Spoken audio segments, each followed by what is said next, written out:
Okay, thank you. So now that you have understood how to calculate underwriter's liability, let us proceed further and learn few more things related to this chapter.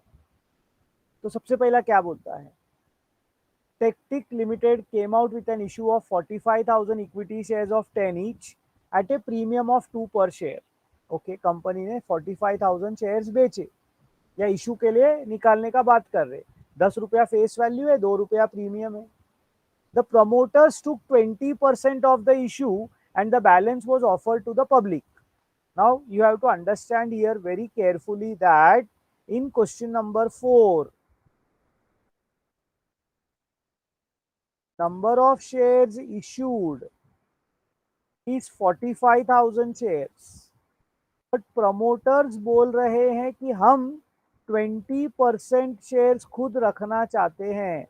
तो 45,000 का 20% यानी होता है 9,000 shares. So issued to the public will be only 45,000 minus 9,000 shares, that is 36,000 shares. पहले 3 questions में public को ही सारा shares बेच दिया जाता था. इस क्वेश्चन में उन लोग कुछ शेयर्स कम बेच रहे हैं. क्या कोई मुझे बता सकता है ऐसे जब शेयर्स कम दिया जाता है उसको क्या बोला जाता है? Does anybody remember the word? Partly underwriting. It is called as partial underwriting. Partly से ज्यादा वर्ड है पार्शियल. पहले जो था it is called as full underwriting, इसको बोलते partial underwriting. Very good. Fazal था शायद जिसने जवाब दिया. The issue was underwritten by Rolly and company, Solly and company and Dolly and company equally.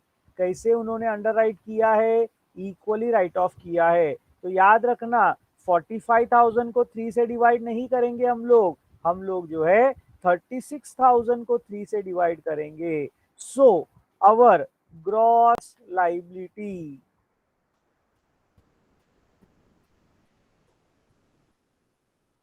हमारे अंडरराइटर्स का नाम है really and company, Solly and company, Dolly and company, and our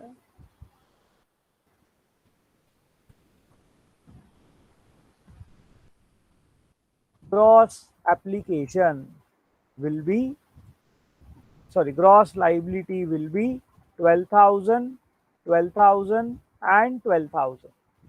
सब लोगों को ये बात समझ में आ गया क्या? Yes sir. बहुत सिंपल है, बिकॉज 12,000 को हमको डिवाइड करना है. आगे बढ़ते हैं. Each underwriter took a firm underwriting of 1,000 shares.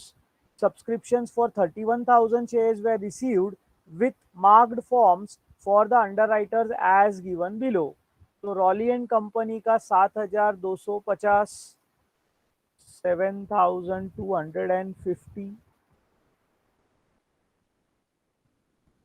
सॉली and company का 8,400 एंड डॉली एंड कंपनी का 1,310. माइनस करने को कैलकुलेटर सब लोगों ने निकाल लेना. 12,000 माइनस 7,250 करोगे तो आएगा 4,750. 12,000 में से 8,400 माइनस किया तो 3,600 और 12,000 में से 1,310 माइनस किया तो 10,690. नंबर्स कंफर्म करना हमेशा फायदेमंद होता है. अब दोस्तों 7,250 प्लस 8,400 प्लस 1,310 अगर हम लोग ऐड करते हैं, if we add the 3 figures of marked application 7,250, 8,400, 1,310, तो टोटल आता है 16,960. 16,960. हमको टोटल एप्लीकेशंस मिला है 31,000 का, तो बचा 14,040। कितना बचा? 14,040। ध्यान देना 14,040। ये अगर हम लोग ध्यान रखते हैं फिगर, ग्रॉस लाइबिलिटी रेशियो हम लोगों का इक्वल है। ग्रॉस लाइबिलिटी रेशियो कितना है? इक्वल। तो 4,680 का क्रेडिट हर एक को मिलेगा। सो 4,680 माइनस करेंगे 4,680, 4,680, 4,680 माइनस करो 4,750 माइनस 4,680 करो तो 70 बचेगा। 3,600 माइनस 4,680 अगर हम लोग करते हैं तो आंसर बचेगा -1080। यहीं पर नेगेटिव हो गया है। और 10,690 में से अगर 4,680 माइनस करोगे तो बचेगा 6010। ठीक है। फॉर्म अंडर राइटिंग तीनों का 1,000 है, तो माइनस करो वो भी 1,000।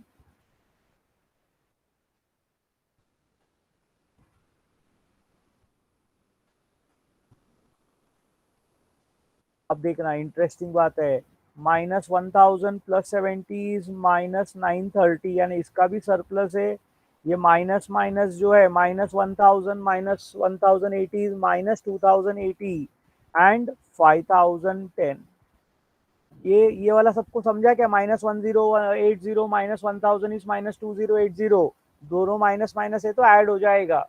और ये अभी दो जन का सरप्लस है, याद रखना, मतलब दो जन ने, रॉली एंड कंपनी और सॉली एंड कंपनी ने ज्यादा मेहनत किया, तो surplus of really and company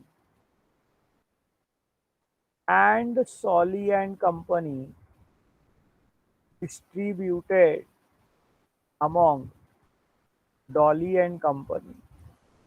तो दोनों का जो मेहनत का फायदा है तीसरे को मिलेगा। अच्छा संगत रखोगे तो खुद को कम मेहनत करना पड़ेगा, यही सिखाता है ये 2080। तो दोनों का टोटल करोगे 2080 प्लस 930 तो आएगा 3010, यानी उसको उतना बेनिफिट मिल गया। तो इसका जीरो, इसका जीरो, और ये आएगा 2,000 प्लस फॉर्म अंडर राइटिंग कर दो 1,000।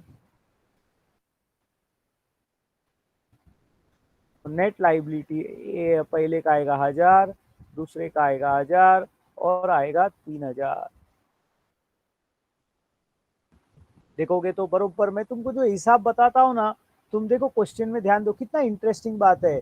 कंपनी ने 45,000 में से, ठीक है, याद रख लेना, हमने ऑलरेडी बात किया, 9,000 शेयर प्रमोटर्स ने लिया, पब्लिक 36,000 खरीद रहा है, पब्लिक को 36,000 दिया, उसमें से उन्होंने सब्सक्राइब किया 31,000।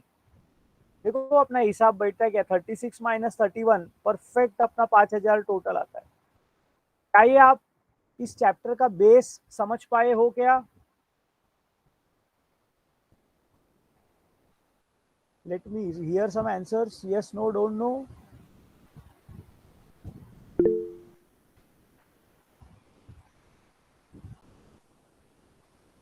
ये हमेशा टैली होते रहेगा।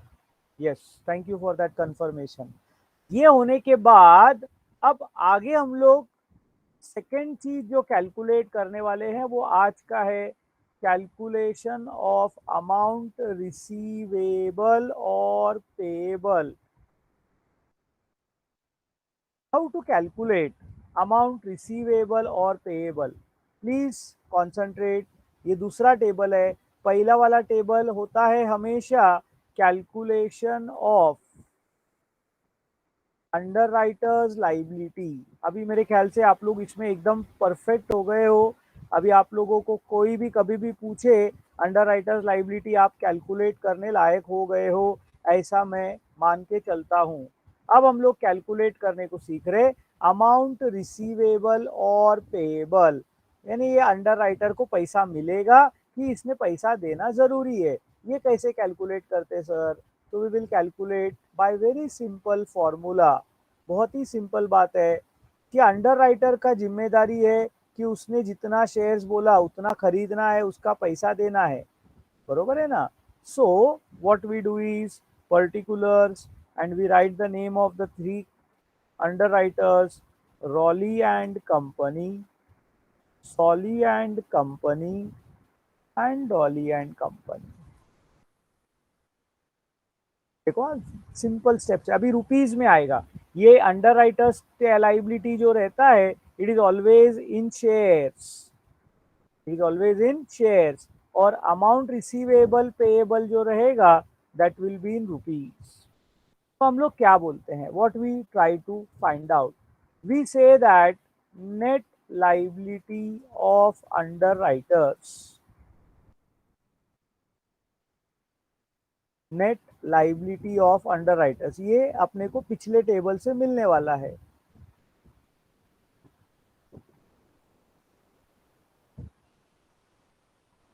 ये कितना है, अगर हम लोग ध्यान से समझे, हमने लिखा हुआ है रॉली एंड कंपनी का 1000, सॉली एंड कंपनी का 1000 और इसका 3000. अब इनको मल्टीप्लाइड बाय, क्वेश्चन पे ध्यान दो, 10 रुपए का शेयर, 2 रुपया प्रीमियम पहले से बोला हुआ था, यानी मल्टीप्लाइड बाय अमाउंट पेबल पर शेयर. 12 रुपया है. हर एक को 12 रुपया देना है कंपनी को.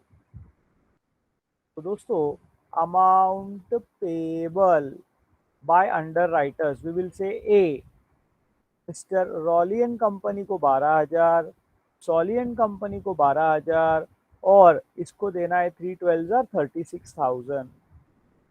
अच्छा, साथ में इनको मिलने वाला है अंडर राइटिंग कमीशन. क्वेश्चन में देखो, अंडर राइटिंग कमीशन के बारे में कहीं कुछ बोला है क्या? इधर देखो, the underwriters are eligible for a commission of 5% on the issue price. ये तो सिखाया हुआ था कि 5% उनको मिलने वाला है. किसके ऊपर? इशू प्राइस के ऊपर. अब रॉली एंड कंपनी ने कितने शेयर्स बेचने का जिम्मेदारी लिया? यहाँ पर कोइंसिडेंटली तीनों का 12,000 ही है. तो कैलकुलेटर में कैलकुलेट करो, 12,000 शेयर्स पर, 12,000 शेयर्स पर 12 रुपया इशू प्राइस, 12,12,144, यानी 1,44,000 का 5% उसको मिलना है. ठीक है, अगर आप लोग कैलकुलेट करोगे 1,44,000 का 10% तो 14,400, यानी ये हो गया 7,200. इतना पैसा कंपनी ने हर एक इसको देना है, 7,200, 7,200, 7,200, क्योंकि इधर तीनों का लाइबिलिटी सेम था. तो याद रखना, ये हो जाएगा इनको amount receivable by the under writers. So net amount payable by the under writers will be, really and company को 12,000 रुपया पे करना है. ठीक है, 7,200 रुपया उसको मिलना है, यानी अंडर राइटर का उसका पर्सनल लाइबिलिटी होगा 4,800 रुपया.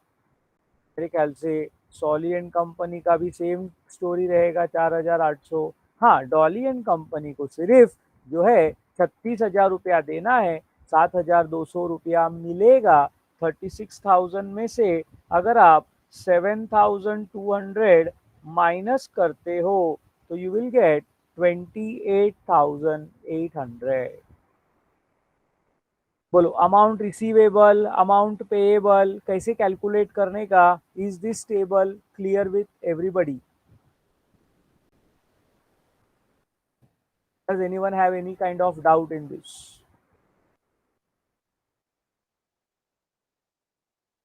Very simple. So what I want from all of you is, I will be sending you the PDF of this particular solution sheet in our group. You can write it down. Question number 2 का भी solution है, question number 4 का भी solution है, and I want all of you to take out some time and maybe question number 5 का आप लोग 2 statement जो है वो बना सकते हो.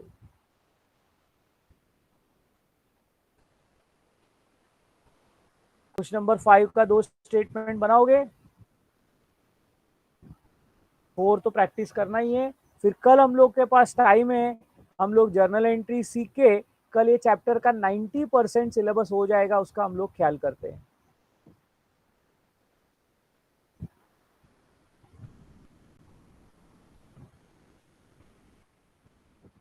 Gangesh, you can stop the recording.